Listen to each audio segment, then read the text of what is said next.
guys, it's Jules from the New York State Farmers Market, and last week I was at a local farm talking about how this week is going to be about my favorite fall vegetable, spaghetti squash. Today I'm doing two recipes. For one of the recipes, I have a spaghetti squash in the oven cooking, and it's been in there for about an hour on 375 degrees. When you're taking anything out of the oven, be careful and make sure you don't burn yourself. Always wear gloves and make sure to put a pad on the counter so you do not burn the countertop. As you can see, it's out of the oven and I cut it in half. After you cut it in half, take a fork and clean out all the middle of it so all of the seeds are out. First, you're going to saute 2 tablespoons of butter and a couple cloves of garlic, which I got at the farmer's market earlier today. Then you're going to take the spaghetti squash, and look, it actually looks like actual spaghetti.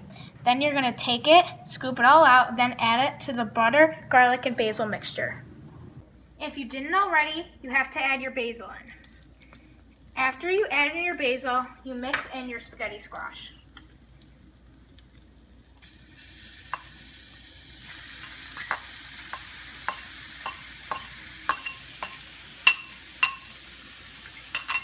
Now to taste test it.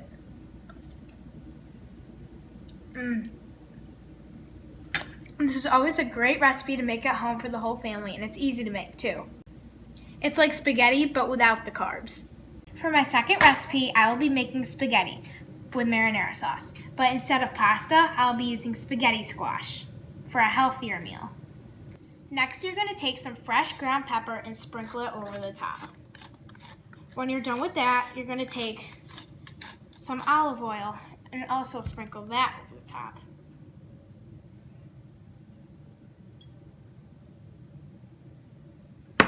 Next, you're going to take some fresh Parmesan cheese and sprinkle it over the top.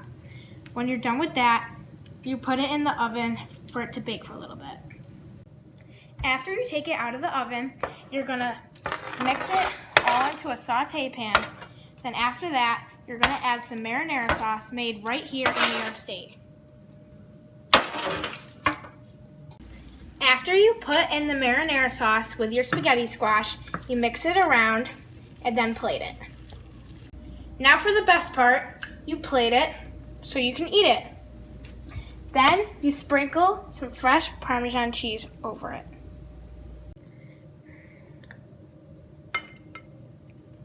That's really good, and it tastes just like pasta too, except this is way healthier. I had to take one more bite. Okay, so when you go to the farmer's market, you can use your EBT SNAP card. And remember, when you go, tell them Jules sent you. One very important thing that I forgot to tell you about is if you do not cut 2 slits in the spaghetti squash before putting it in the oven, your spaghetti squash may explode. Now enjoy!